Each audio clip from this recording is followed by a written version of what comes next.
අද වනවිට අපේ රට පවතින්නේ ඉතාමත්ම භයානක අනතුරක් අභියස.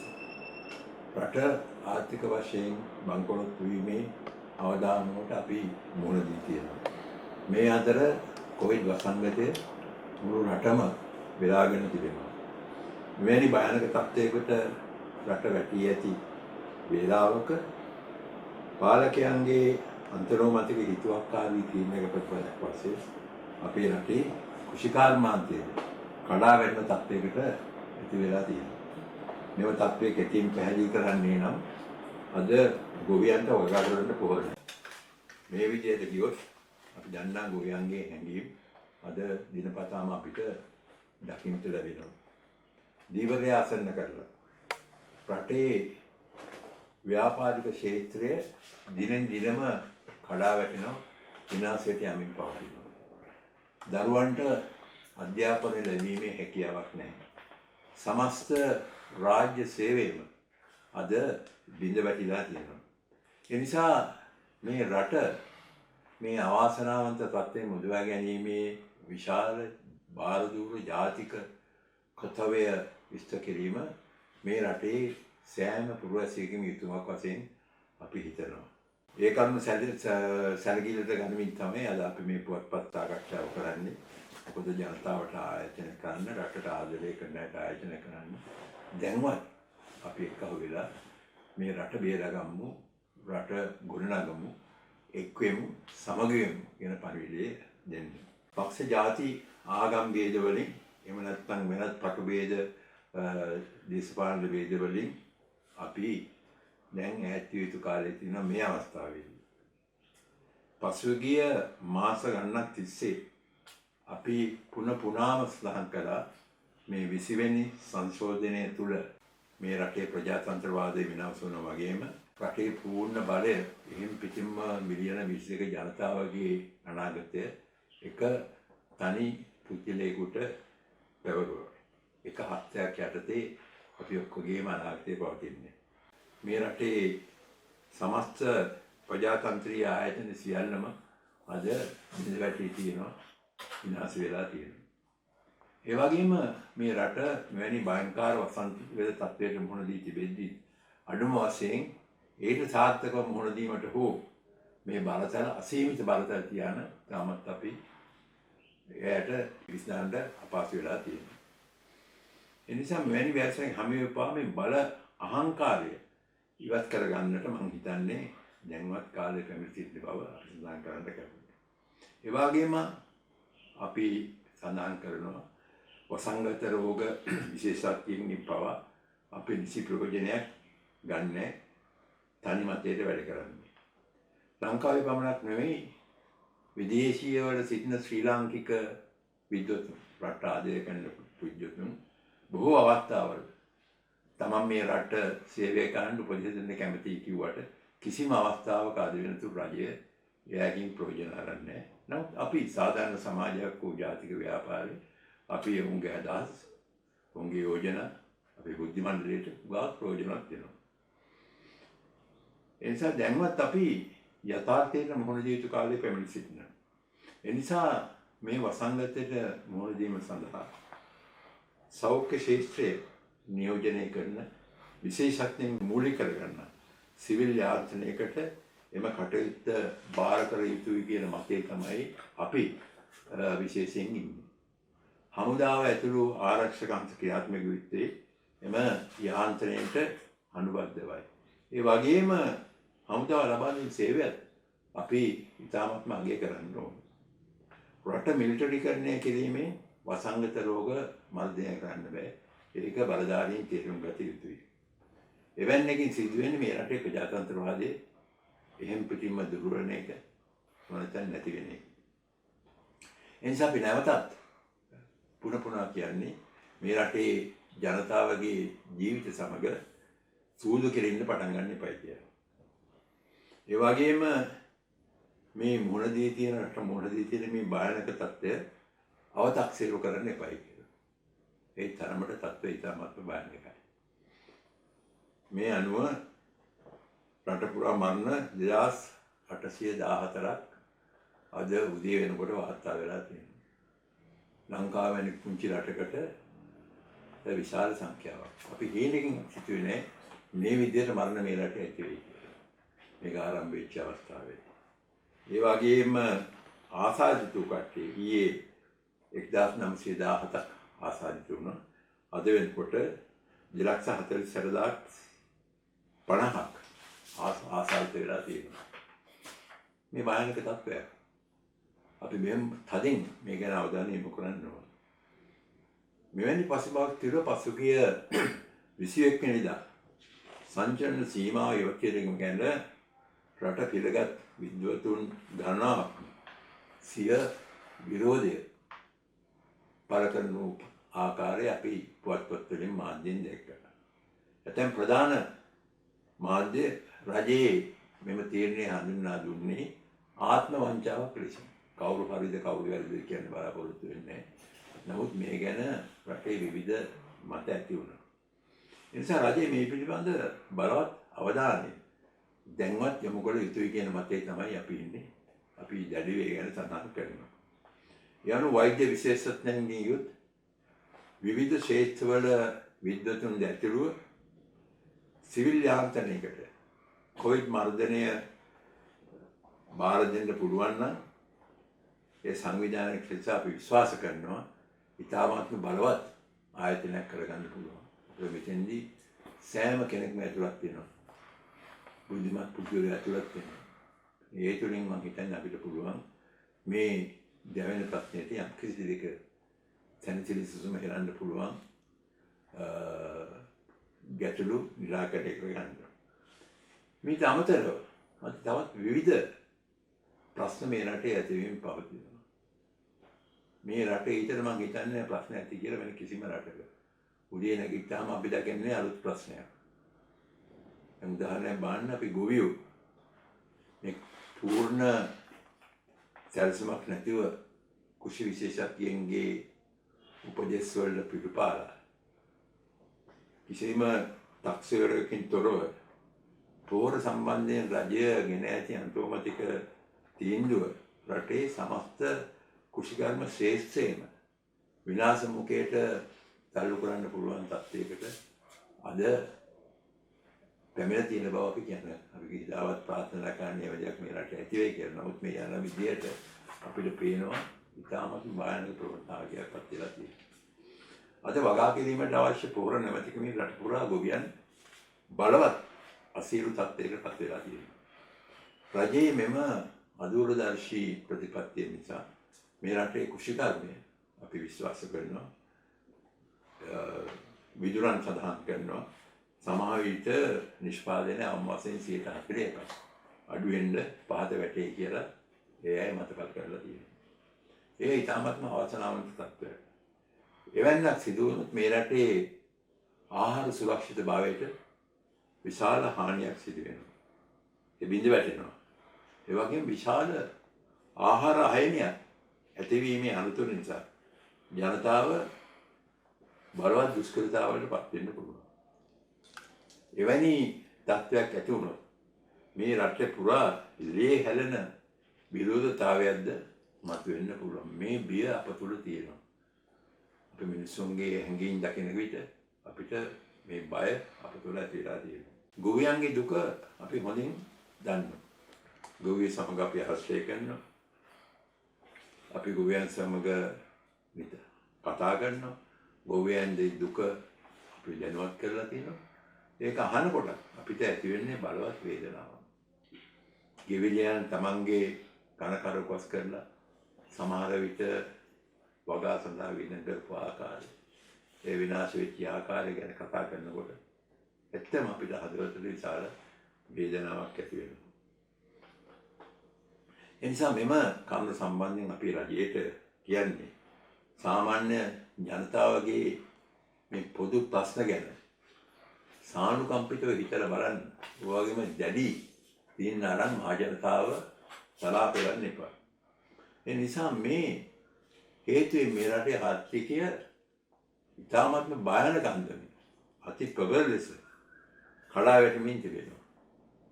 අද වන විට අපේ විදේශ මුදල් සංචිතය ඩොලර් බිලියන 300කට ආසන්නව පහත වැටලා තියෙනවා. ඒ අතිශයින්ම භයානක තත්ත්වයක්.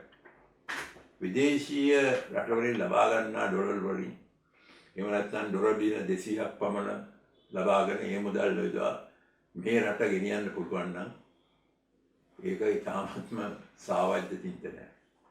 खनिज तेल मिल වැඩි කිරීමෙන් රජය తాවකාලික සහනයක් ලැබුවා. නමුත් ඒ සහනය ලැබුවේ මේ රටේ අසරණ ජනතාව විශාල බරක් පැටවීමෙන්. අද ඒ තුලින් ජනතාව පීඩා විඳිනවා. තුන් වේල කන්න බැරි දසදහස් ගණන් පවුල් අපි දන්නවා. පුද්ගලයෝ අපිට කතා කරන අවස්ථා තියෙනවා. නිසා මේ අභියෝගයට මුහුණ දීම තියෙන්නේ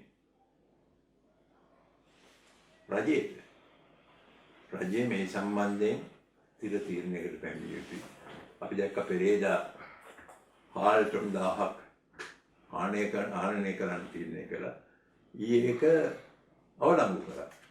මේ රජයක් වශයෙන් මේවා ගන්නකොට තිර තීරණයකට පැමිණිය යුතුයි. මෙම හදිසි තීරණ ගන්නවා, හදිසි තීරණ වෙනස් කරනවා. ඒක මම හිතන්නේ අපි කාටවත් පිළිරුවක් වෙනකොටපත් වෙනවා. හැබැයි සමහර ඇමතිවරුන් අහනවා රජයට කිසිම මුදල් ප්‍රශ්නයක්වත් නැහැ. ඕන තරම් මුදල් තියෙනවා කියන ඇමතිවරුත් මේ ආණ්ඩුවේ ඉන්නවා. රටේ ආර්ථික බිඳ අම්මල් වේලකෝ දැනමත් තිබේ නම් ඕන් මේ විදිහට කතා කරන්නේ. මේ අතර පාලකයන්ගේ සුඛ විහරණය සඳහා අලුත් යාන වාහන ගෙන්වීම සඳහා රුපියල් කෝටි ගණනින් විදේශ විනිමය නාස්ති කරනවා. මේ තාමත්ම කනගාටුවට කරුණක්. මොකද ජනතාවේ දුක අපි තේරුම් ගත යුතුයි. නමුත් ජනතාවට අවශ්‍ය බොහෝ දේවල් සීමා කිරීම ආරණ්‍ය කිරීමද සීමා වෙලා තියෙනවා. බයිසිකල් ටයර්, ට්‍රැක්ටර් ටයර්, බට්ටා වාහනට අවශ්‍ය ටයර් වගේ දේවල් අද සමහරු කියනවා කොට උඩ දාගෙන ඉන්නවා කියලා. එයාගේ ආදායම ඒ නිසා විශාල වශයෙන් කඩා වැටලා තියෙනවා. හැබැයි මේ සම්බන්ධයෙන් රජයේ ස්ථිරසාර පියවරක් ගත්තේ නැත්නම් අපිට පේනවා මේ රටේ ආර්ථිකය තවත් කඩා වැටෙනවා. ජනතාව දිලිඳු බවෙන් තවත් අන්ත වෙනවා. මේ අය ගැන අපි සියලු දෙනාම අනුකම්පා කරමු. ඒ වගේම මේ රටේ ආර්ථිකය මේ ආකාරයට පිළිහෙමින් පවතින විනාශ වෙමින් පවතිනකොට අපි දැක්ක අපේ GSP+ සහනය අහිමෙන් තීරණයක් කරන් තියෙනවා යුරෝපීය සංගමය. ඒක යම් විදිහක අහිමි වුණොත් මම හිතන්නේ අර ආර්ථිකයේ කබලෙන් ලිපිට රැඳෙනවා වගේ දෙයක් වෙනවා. ඒ පාඩුව ඒ විනාශයේ ලේසියෙන් අපිට ගොඩ වෙන්නේ. සමහරු උදම් මැනුවා මේක නැතුව පුළුවන් කියලා. නමුත් ඒ වටිනාකම දන්නේ ඒ ශේෂ්ත්‍රයේ ඉන්න අය, ඒ කර්මාන්තයේ ඉන්න අය, ආර්ථිකය දන්න අය. ඒ වගේම රටේ ආර්ථික නිෂ්පාදනය නිසා කඩා වැටෙන්න පුළුවන්. අපිට ඒ අවශ්‍ය වෙළඳ පොළවල් නැති වුණොත් පොඩි විශාල හානියක් වෙන්න පුළුවන්.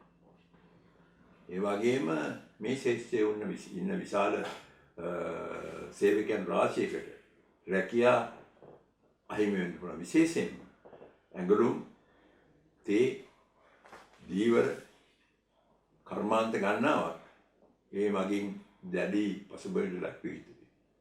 ඒ නිසා ශ්‍රී ලංකාව වගකීමෙන් යුතුව කටයුතු කළ යුතු කාලය දැන් පැමිණ සිටිනවා. ඒ වගේම අපි ලෝකයේ අපිට තනි වෙන්න බෑ. ඒ වගේම ශ්‍රී ලංකාව වගකීමෙන් කටයුතු කරන රජයක් බව අපි ලෝකයට පෙන්වා දිය යුතුයි. ලෝකයේ කිසිම රටක් තනිව කටයුතු කරලා දිනුනේ නැහැ. ඒ අන්තර්ජාතික තනි වෙනවා. ඒක අපේ යම් ප්‍රතිපත්තීන් තියෙනවා නම් ඒ වෙනස් වෙ යුතු කාලේ කාලානුරූපව වෙනස් වෙ යුතු කාලේ පැමිණෙනවා. අපිට හතුරන්නේ නැහැ.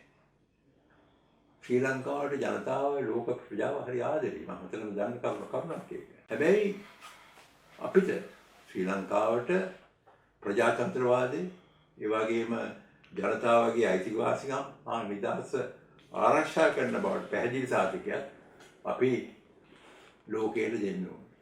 ඒ ප්‍රජාතන්ත්‍රවාදී රටවලට ඒ ශීලාචාර සමාජයට අපි දෙන්න ඕනේ අපේ රටේ ප්‍රජාතන්ත්‍රවාදය රැකෙන මිනිස් අයිතිවාසිකම් රැකෙනවා. ඒ වගේම යුරෝපා සංගමේ සෑම රටක්ම අපේ මිත්‍ර රාජ්‍යයක්. ඒ කිසිම රටක් අපිත් එක්ක මනාප නැහැ. අපේ විනාශ කිරීමේ කිසිම අදහසක් වුන් තුල නැහැ. ඔවුන්ටත් ඕනේ ශ්‍රී ලංකාව ප්‍රජාතන්ත්‍රී රටක් ලෙස අත්වැල් බැඳගෙන එකට ගමන් කරන්න. වඩා යහපත් ලෝකයක් සඳහා ඔවුන් විශ්වාස කරන නිර්යයන් අපි අනුගමනය යුතුයි. ඒට උන්ගේ ගෞරවය අපිට ලැබෙනවා. අපේ ඉතිහාසයේ සංස්කෘතිය දිහා බලනකොට ශ්‍රී ලංකාවේ ජනතාව ඒ අතෙන් මේ ප්‍රජාතන්ත්‍රවාදයේ සුරකි රටක්. ලෝකයේ ගෞරවය දිනාගත්ත රටක්. ඒ වගේම ජනතාවගේ මූලික අයිතිවාසිකම් ආරක්ෂා කිරීම, නීතියේ ආධිපත්‍ය තහවුරු කිරීම, සිවිල් පාලන ව්‍යවහාර ශක්තිමත් කිරීම, අල්ලස හා දූෂණ පිටිදැකීම, මානව ගෞරවය, ප්‍රජාතන්ත්‍රවාදයේ ශක්තිමත් කිරීමේ එකී වටිනාකම් තහවුරු කරන ප්‍රමාණයකට රටේ ජනතාව ආරක්ෂා වෙන බව අපි වටහා ගත යුතුයි. නිදහසින් පසු රටක් ලෙස අපද පිළිගත් එවැනි අගයන්ට ජාත්‍යන්තර මට්ටමින් පිළිගැනීමක් ලැබිලා තියෙනවා. අතරමඟදී මේව වෙනස් වුණත් ලංකාව දිහා බැලුවේ ප්‍රජාතන්ත්‍රවාදයේ ගරු කරන රටක් විදිහට. නමුත් මෑත කාලයේ සිදු වූ ඉතා අමිහිරි සිදුවීම් නිසා එම වටිනාකම් වලට විශාල හානියක් සිදු වෙලා තියෙනවා. රට පිළිගත් මාධ්‍යවේදීන් හා දේශපාලකයන් ඝාතනයට ලක්වීම පිළිබඳ අද වනතෙක් අපේ රටේ නීතිය හරියට ක්‍රියාත්මක වුණේ නැහැ. රාජ්‍ය භාරයේ සිටින සිරකරුවන් තොග පිටින් ඝාතනයට ලක්වීම පිළිබඳව රටක් වශයෙන් අපි ලැජ්ජා විය යුතු නැද්ද? පොලිස් භාරයේ සිටින සිරකරුවන් සැඟවූ ආයුධ පෙන්වීමට රැගෙන යන විට ඝාතන වන තත්ත්වය රටක් ලෙස අපි යුක්ති සාගත කරන්නේ කෙසේද? ඇතැමුන් මේවාට දක්වන ඒ හේතු ඉතාමත්ම ස්වාභාවිකයි. සමහරු කියනවා මෙව්වා කොණ්ඩ බැඳපු චීනුන්ට කියන්නේ කියලා. දුවන්න කියලා වෙලි තියෙනවා. ඉරගෙදරත් 28ක් වෙලි කියලා මැරුවා. සීලාචාර සමාජය මේක වෙන්නේ නැහැ. මේවා තියෙන්නේ අප්‍රිකාවේ වනචාරී රාජ්‍යවල ඉන්න පාලනවල මේවා ගෙරුවා. මේක අපිට හංගන්න පුළුවන් දෙයක් නෙමෙයි. මේක වෙලා ඉවරයි. ඒක යුරෝපීය සංගමයක් ලෝකයක් අපි දන්නවා. ඉතින් මේක රජයක් වශයෙන් අපි මේක උනේ නැහැ කියලා කියන්න බෑ. ඉතින් අපි කියන්නේ තිකා මෙවුවා මෙවැනි දේවල් මීට පස්සේ ඇති වෙන්න දෙන්න එපා. ඒ වගේම තවත් ඉතාමත්ම කරුණාකාරී තමයි රාජ්‍ය පොලිසිය හිටපු අධ්‍යක්ෂකවරු වරේකු ශානිය අබේසේකර මහතාට සැලසුම් සහගතව සිදු කර ඇති අයිතිය. මේක මම හිතන්නේ රජයට මේ රටේ පොලිසියට බලවත් ලෙස හිතර ගත යුතු කරුණක්. මේක කියන්නේ අපිට යුරෝපියානු සංගමයෙන් මේ ගැන කියනන් ඉන්න ඕනේ. අපේ අධිකරණය පවා ශානි අබේසේකර ඇතුළු ඒ දේශපාලන හිරකරුවන්ට යම් කිසි අසාධාරණයක් වුණයි කියලා කතා කරලා තියෙනවා. මේ රටේ ප්‍රජාතන්ත්‍රවාදයේ ශක්තිමත් කරමින් අප විසින්ම ගොඩගත් ස්වාධීන කොමිෂන් සභා අහෝසි කරමින් දේශපාලන පක්ෂයන්ගෙන් සමන්විත පක්ෂාග්‍රාහී කොමිෂන් සභා ක්‍රමයක් ස්ථාපිත කිරීම ලෝකය යුක්ති සාගත කළ හැකිද? අපි මේ සඳහන් කරන්නේ ස්වාධීන කොමිෂන් සභාව. මේ 20 වෙනි සංශෝධනයේ නිර්මාතෘතුමා විසින් මේ රටේ හුඟක්කාගේ මතයක් තියෙනවා මේ 20 වෙනි සංශෝධනය නිර්මාතෘතුමා විසින් සැලසුම් කරන ලදී අවුරුදු 25 බලයට ඉන්න කියලා. ඒකෝර මේ ස්වාධීන කොමිෂන් සභාව පත් කළා. මේ ස්වාධීන කොමිෂන් සභාවල වැදගත් මහතුරු කීපදෙකුත් ඉන්නවා. වැදගත් මහතුරු කීපදෙක් ඉන්නවා. නමුත් කනගාටුවට කරුණ මේ සෑම කොමිෂන් සභාවකම නිර්මාතෘතුමාගේ නියෝජිතයන් සම්පූර්ණ දේශපාලනයට බර වෙච්ච. ඒ අයගේ පක්ෂ කාර්යාලවල වැඩ කරන අය. මේකේ සභාපති පදවි ඒ නැත්නම් බලතල සහිතව තීරණ ගන්න පුළුවන් බලතල සහිතව වැඩ කරනවා. මේක කිසිම විදියක මේ රටේ ජනතාව පිළිගන්නේ නැහැ. මහා සංඝරත්නය ආගමික නායකත්වයේ මේ කවදාවත් පිළිගන්නේ නැහැ. විපක්ෂයේ පිළිගන්නේ නැහැ. මේ ඔක්කොම පත් කරන්නේ මේ නිර්මාතෘතුමාට අවශ්‍ය විදි මිනිස්සු අරන්. ඒ විදිහට ඒක සටහන් කරලා දෙන එක නඩු දාන එකත් හදලා තියෙන්නේ මේ විදිහට. ඉතින් ඒ නිසා මෙන්න මෙව්වා යුරෝපියානු සංගමයෙන් කතා කරලා තියෙනවා ඊට ඉස්සර මෙන්න මෙව හදාගන්න. මොකද ප්‍රජාතන්ත්‍රවාදී රටක තමයි අපිට ජීවත් වෙන්න ඕනේ. අපිට මෙහිදන් වෙන්න ඕන ප්‍රජාතන්ත්‍රවාදී රටක. ඉතින් මේ වගේ කොමිෂන් සභාවතියට කවදාවත් ස්වාධීන මැතිවරණයක් පවත්වන්න බෑ. මේ ගැන දිගින් දිගට යන්න ඕනේ නැහැ. අපි විශ්වාස කරනවා. මේ ගැන අවධානය රජය යොමු කරේ. මොකද විපක්ෂයේ නියෝජිතුන් මේකටපත් වේ යුතුයි. දැන්ටපත් වෙන්නේ එහෙම පිටින්ම ජනාධිපතිවරයාගේ නියෝජිතේ. ඒ 20 වෙනි සංසද නිර්මාතෘ දෙන නම් ටික ජනාධිපතිතුමා දෙනවා. ඒක එහෙම පිටින්මපත් වෙනවා. මොකද අපි මෙතන බැලන්ස් එකක් ඕනේ. මධ්‍යස්ථ පුද්ගලයෝ ඉන්නේ. ඉතින් ඒ නිසා මේ ගැන දැඩි මතයක් රටේ තියෙන රාජ්‍ය අපි සාධාරණ සමාජයක් වූ අපේ ව්‍යාපාරෙත් මේ ගැන දැඩි මතයක් තියෙන අපිට ඉතාමත් අවශ්‍යයි මේ ස්වාධීන කොමිෂන් සභා නිර්දේශ පාලනය කරන්න. ඒ වගේම ඉන්දියා ජනාධිපති කොමිෂන් සභාව නිර්මාණය කරමින් දූෂණ චෝදනා එල්ල වෙන්නේ. දේශපාලනයේ ඇතුළු තම සහචර විශේෂයෙන්ම ඉන්දියා ජනාධිපති කොමිෂන් සභාව නිර්මාණය කරමින් දූෂණ චෝදනා එල්ල වෙන්නේ. දේශපාලකයන්ගේ ඇතුළු තම සහචර චෞරය නීතියෙන් නිදහස් කර ගන්නට කටයුතු කරන නීතියේ ආධිපත්‍යය පිළිබඳ විශ්වාසයක් ජාත්‍යන්තර ප්‍රජාව තුළ ගොඩ නැගෙයිද? මම මේ කතා කරන්නේ උපාලි අබේරත්න කොමිෂන් සභාව ගැන. මේක ගැන යුරෝපියානු සංගමය කතා කරලා තියෙනවා. මේක අමුතු විදිහේ කොමිසමක්. ලෝකේ කිසිම රටක මෙවැනි විහිළුකාර කොමිෂන් සභාවක් කියලා නැහැ. ඒක රජයටත් හානි කරයි. තමයි මේ අවස්ථාවේ ඉතාමත්ම ගෞරවයෙන් ඉල්ලා සිටිනවා. මේ දේශපාලන පටිගැනීම් පිළිබඳ උපාලි අබේරත්න කොමිෂන් සභාව වාර්තාව ගරු අගමැතිතුමාගේ නමින් පාර්ලිමේන්තුවේ පුස්තකයේ තියෙනවා. අගමැතිතුමා මේ රටේ විශාල දේශපාලන අත්දැකීම් තියෙන ප්‍රජාතන්ත්‍රවාදී පාලකෙක් වශයෙන් එතුමාට දැන් පුළුවන් මෙතෙන්දී මේ කොමිෂන් සභාව වාර්තාව පුස්තකයෙන් අයින් කරන්න. මෙතන කවුද මේ කොමිෂන් සභාව වාර්තාව කියන්නේ? විපක්ෂයේ ඉන්න මන්ත්‍රීවරුන්ට දඬුවම් කරන්න. හොඳ දක්ෂ නිලධාරීන් ඉරේ දාන්න. ඉතින් ඒ නිසා එතුමාට මේ අවස්ථාවේ මම විශ්වාසයෙන් යුතුව මම බලාපොරොත්තු වෙනවා. එතුමා මේ ගැන හිතලා විශේෂයෙන් මේ කොමිෂන් සභාවේ වාර්තාව දැන් පාර්ලිමේන්තුවේ පුස්තකයේ තියෙන එතුමා අයින් කරගන්න කියලා. විශේෂයෙන්ම අද වැනි රට දැවෙනපත් තියෙන අවස්ථාවක විපක්ෂයත් ආණ්ඩුවත් අතර ගැටුම් ඇති කරන්න හේතුවකුත් නැහැ. මම හිතන්නේ ඒක අයින් කරගත්තොත් යම් කිසි විදිහක අන්‍යෝන්‍ය විශ්වාසයක් ඇති කරගන්න පුළුවන්. ඒ වගේම මේ අතර දේශපාලන සිරකරුවන් පිළිබඳ ප්‍රශ්නය. අද අධිකරණ ශ්‍රේෂ්ඨය තුළ මෙන්න සබුද්ධික සමාජයේ පුළුල් අවධානයේ ලක්විය යුතුය කියන මතය තමයි අපි ඉන්නේ. ඒ ඇත්ත ප්‍රශ්නයක් තිබුණා. ඇතම් පුද්ගලයන් වසර 10, 15, 20 වැනි කාල පරාසයන් තිස්සේ චෝදනා ගොනු කරන්නේ නැතුව රඳවාගෙන තියෙනවා. මේ කොයිතරම් මනුෂ්‍ය ක්‍රියාවක්ද? කොයිතරම් අසාධාරණ ක්‍රියාවක්ද? ඇතැම් අවස්ථාවලදී උත්තරීතර අධිකරණයේ පවා අය ගැන වගකිවිත්තන් වෙත සිය අවධානය යොමු කර තිබෙනවා. එවැන්ට බලවත් අසාධාරණයක් සිදු වෙච්ච බව යුරෝපියානු සංගමයේ පවා පිළි අරන් ඒ ගැන සාකච්ඡා වෙයි තිබෙනවා. ඒ වගේම ඇතැම් පොලිස් නිලධාරීන්ගේ වගකීම් විරහිත ක්‍රියාකලාපයක් හේතුවෙන් මෙවැනි තත්ත්වයක් ඇති වෙච්ච කියන මතේ ඒ මතත් විශ්වාස කරනවා. අපි පොලිසියේ CID ඒ වගේම කොළඹ අපරාධ පරීක්ෂාංශයේ මේ කඩේ යන පොලිස් නිලධාරී කීප දෙනෙක් ඉන්නවා. අපේ පොලිස් සේවය ඉතාමත් උතුම් විශිෂ්ට පොලිස් සේවයක්. අපි පොලිස් පරිතුමාට ගරු කරනවා. ඉතින් මේ කඩේ යන කීප දෙනෙක්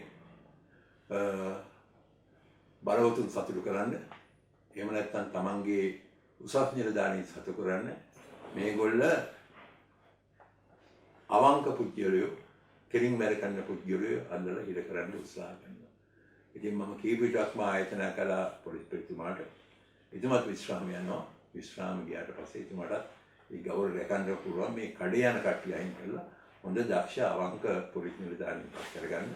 ඒ වගේම ශ්‍රී ලංකා පොලිසියේ ගෞරවය අපි තාමත් ගරුකුණ ශ්‍රී ලංකා පොලිසිය තාමත් හොඳ දක්ෂ අවංක කීර්තිමත් පොලිස් නිලධාරීන් අපි ශ්‍රී ලංකා පොලිසියේ ඉන්නවා. අපිට මතකයි මීට අවුරුදු ගන්නකට පෙර ශ්‍රී ලංකා පොලිසිය ආදර්ශමත් පොලිසියක් විදිහට අපේ ශ්‍රී ලංකා පොලිසිය දෙස මැලේසියානු පොලිසිය වගේ පොලිස් දෙපාර්තමේන්තුව අපි දිහා බැලුවා. මේවා අධ්‍යයනය කළා. මෙන් ඉගෙන ගත්තා. ඉතින් ඒ තත්ත්වය ඉගෙන ඉන්න මම විශ්වාස කරනවා අපේ ආරක්ෂක අමාත්‍යතුමාටත් ඒ වගේම පොලිස්පතිතුමාටත් ශක්තිය ලැබේවායි කියලා. එනිසා වගේම මේ දේශපාලන හිරකරුවන්ට මුවා වෙලා අපරාධකරුවන්ට අධිකරණ එකඟතාවයෙන් තොරව කිසිදු ආකාරයක සමාව ලබා දිය යුතු නැති බව තමයි සාධාරණ සමාජයක ජාති ව්‍යාපාරයේ මතය. අපි දැක්ක පසුගිය මාස කිහිපය තුළ මෙවැනි සිදුවීම් කිහිපයක් ඇති වුණා. ඒ ලෝකයේ අවධානය යොමු වුණා. එමෙන්න GSP සහනය පිළිබඳ නැවත සහනයක් ලබා ගැනීම සඳහා යුරෝපා සංගමය ගෙන ආපු යෝජනාවට පක්ෂව ඡන්දය දී ඇති මන්ත්‍රීවරුන් 628 දෙනා අපගේ මිත්‍ර රාජ්‍යයන් බව මම මේ අවස්ථාවේ සඳහන් කරන්නේ. ඕන් එකඟ නොවන්නේ අවනීතියට හා මානව සාර ධර්මයන්ට අපි පිටුපාන නිසා මිසක් වෙන කිසිම හේතුවක් නිසා නෙමෙයි. ඒ නිසා අපිට මේ අවස්ථාවේදී සමස්තයක් වශයෙන් ගන්න දේශපාලන වශයෙන්ද ආර්ථික වශයෙන්ද සමාජික වශයෙන්ද මේ රටේ ලෝකයේ සියලු දෙනා විශ්වාසය දිනා ගන්න ඕනේ. අපි ප්‍රජාතන්ත්‍රවාදයේ කරකුණු රටක් වශයෙන් ලෝකයට පෙන්වන්න ඕනේ. ඒ වගේම මේ ප්‍රපාතයෙන් අපිට ගුණායක්ටි රටේ ප්‍රජාතන්ත්‍රවාදයේ ශක්තිමත් කිරීමෙන් පමණයි කියන මතය තමයි අපි ඉන්නේ. ආමය ජන ජීවිතයේ ආරක්ෂාව සාතිකවන්නේ එවැනි මාවකට අපි යොමු වුණොත් පමණයි.